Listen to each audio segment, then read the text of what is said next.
I was not planning to do a video on the Freenode drama. I don't use IRC. I don't really care about IRC. I just didn't really think it made any sense for someone like me to talk about what was going on.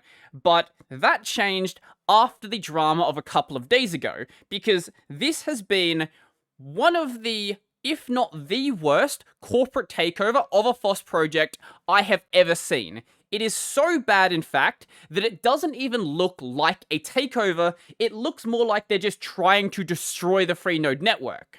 I'm not going to go too deep into the build-up story, but I'll leave a couple of links in the description down below that go and do that. The TLDR is that Andrew Lee, the founder of Private Internet Access, became the owner of Freenode. When this happened, there was a mass exodus of Freenode staff because they saw this as basically a corporate takeover of the Freenode network. They were not going to stand for this, so they went and created LiberaChat, which is basically the same thing as Freenode, minus the corporate takeover. Everyone that people cared about in the Freenode staff basically is running LiberaChat at this point. Now, once this happened, users and projects that use IRC for their communication also were in agreement that, hey, this looks like a corporate takeover and all of the staff have left. Let's start migrating over to LiberaChat because that seems like the better place to be. And that takes us to the events of a couple of days ago. So what do Wikipedia, Gentoo, Gaming on Linux, OpenBSD, Haskell, and 700 other channels all have in common? They all decided they were going to migrate over to LiberaChat. And according to the developers of LiberaChat, it has now become the fastest growing IRC network, not just in the world, in the entire history of IRC. So what do you think the response from Freenode actually was when this happened? And just keep in mind that the new owner of Freenode had this to say prior to everything going down. What makes IRC great is that it's really easy to just migrate to another network. What do you think the response was? Was it let them advertise the fact they're going to move over, or unilaterally take over every single one of the channels that decided to do this? If you answered the second answer, you would be correct. This right here is a chat log from a chat called Lobsters, but the response from Freenode was exactly the same, regardless of what the chat actually was. So this chat had gone and updated their description to say, hey, we're no longer on Freenode, we are now over on LiberaChat under the exact same name. And then they'd gone and closed the room. When they and others did that, Freenode wasn't exactly happy. So out of nowhere, Freenode decided to go and join the Lobsters chat. They weren't in there before, they just joined out of nowhere. So they went and changed the description of the Lobsters chat from saying, hey, we're over on LiberaChat now, to saying, this channel has moved to #lobsters, the topic is in violation of Freenode policy, and then linking to the Freenode policies. Okay, that's already weird enough, but then they went and said, this channel's been reopened with respect to the communities and new users. The topic is in violation of Freenode policy, once again, linking to the Freenode policy. So they came in and reopened the chat that the mods of the chat had decided they wanted to close, along with also moving it from the previous location into a secondary namespace. Now, in many cases, the original moderators of the chat were not actually given their operator privileges back. That didn't happen in all cases, but many cases it definitely did. But the worst part about this is some chats hadn't even moved over yet. They were just discussing on IRC whether they actually want to go and do this, and the Freenode team took the exact same response. So they were just trying to find anyone even mentioning LiberaChat, and anyone who did basically got shut down. There are plenty of other projects that have released statements, but two notable statements were from Gentoo and also Void. They pretty much said the exact same things. Void saying, hey look, we've been hijacked by the Freenode team. They've moved our chats over to a different namespace. Gentoo, the exact same responses happened, like, we're not on Freenode anymore, we're now over on LiberaChat, this is not us that are doing this. Freenode has been very much on the defensive from the start, but if this is not a hostile takeover, nothing is a hostile takeover at this point. This is the most obvious example of a hostile takeover. But maybe this isn't really that big of a deal, and certain people are just completely blowing this out of proportion, and even though 700 channels were objectively hijacked, maybe it's not really that bad. Maybe Freenode actually had a reason for doing so. So this letter is by Rasengan, otherwise known as Andrew Lee. Why he goes by that name, I don't know. Maybe he's a Naruto fan. But anyway, as you are aware, over the last few weeks, we've been seeing an increasing amount of spam from other networks intending to mislead and influence long-term running projects, namespaces, and channels into moving to another new network which was formed parallel to Freenode. Now, remember how earlier he said one of the great things about IRC is it's so easy to move to a different network. This is a very different tone he's taking here.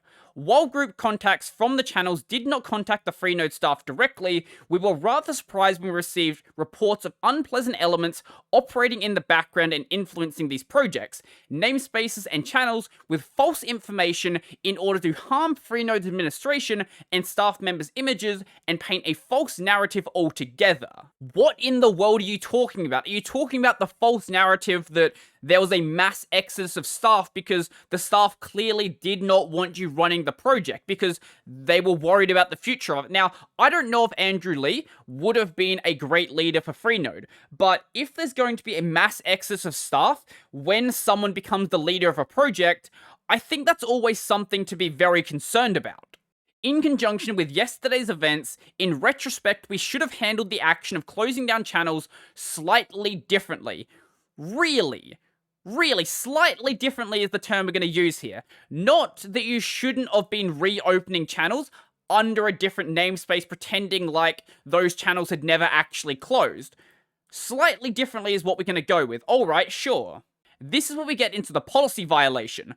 Originally, we posted a draft policy revision and solicited feedback in Freenode policy feedback. After several days, we discussed various feedback internally that was given. So you updated the policy without informing any of the channels that were now in violation of the policy. Alright. But also, from what I've seen, there isn't actually any new extension to the policy that has been added. What it seems to be is an overreach of their already existing advertising policy and basically categorizing advertising other networks by, moving over to other networks and saying you're on that network now as part of their spam policy. The intent of doing this was not an attempt of a hostile takeover, nor hijack like many people are saying. You can say this, but that seems to be the result of your actions.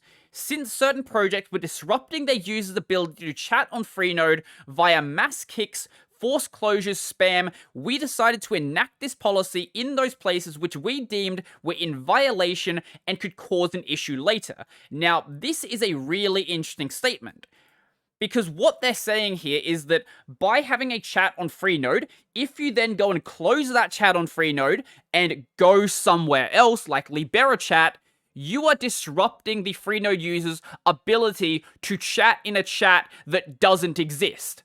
That is absolutely insane. Yes, the mods have every right to close down their chat and go somewhere else. Why do you think that a chat has to exist on Freenode? That doesn't make any sense. Honestly, even YouTube isn't this insane. Even though YouTube does shut down a lot of content that probably shouldn't be shut down while actually leaving illegal things on the platform, right now, I can go make a video about Odyssey or BitChute or Dailymotion or literally any YouTube alternative and upload that video just fine. YouTube isn't going to shut that video down, but on Freenode, if you talk about going somewhere that isn't Freenode, well, that's now against the rules. We believe we should have done this in a much more communicative way to circulate the right message and keep things transparent, which of course did not happen. Well, at least they're willing to admit that what they did was not transparent. As we move forward, I'd like to fully assure you that we will be working in complete commitment to restore project namespaces and channels that were closed on accident as part of this event. Event is a very friendly way to describe this, and we welcome them to use Freenode as before as their very own home base. What they're referring to here are the channels that were closed because they talked about LiberaChat rather than moving over. If I was relying on IRC, I would not be trusting Freenode at this point whatsoever. They could very well do this exact same thing again in the future. Then he goes and apologizes this one line after basically dodging responsibility for the rest of this article, and lastly he says, "The Freenode team is working in zeal to support everyone as much as we can, and we sincerely request your support and cooperation to jointly move ahead positively." I don't think there's a way forward. I think you've just killed the Freenode network. You've destroyed any trust that was left over after the takeover. I honestly think that if he just left channels alone, and then anyone who wanted to leave Freenode after Andrew Lee took over the network could just go and do so without any repercussions whatsoever, the internet would have forgotten about the drama. People say the internet never forgets, but people on the internet, they forget really quickly. Maybe in a week, maybe in a month, the drama would have been gone, and people would just be using Freenode as they'd always been using it. Sure, a lot of projects would have left Freenode, but there were still a lot of projects that existed on the network. One example being the FSF, which after this drama has decided they're going to have a discussion about whether they want to leave. Really, the only big projects that are left are those ones that have a lot of, I guess, management to deal with to decide whether they want to make any changes. So I would like to congratulate His Majesty Andrew Lee, the Crown Prince of Korea. You have managed to kill Freenode, a project that has been entrenched in the FOSS world for over 20 years, and you managed to do it in under 2 weeks. That is genuinely impressive how bad your leadership actually is. I think this deserves a round of applause. Thank you, Andrew. You are absolutely brilliant at your job. Please, please keep up the good work. I shouldn't have to say this, but please don't go and harass Andrew Lee or any of the staff members who stayed at Freenode, or if you're someone who actually supports Freenode, please don't go and harass anyone over on LiberaChat or spam on their networks. Just be an adult and let people go and do their own things. Don't waste your time just harassing people online.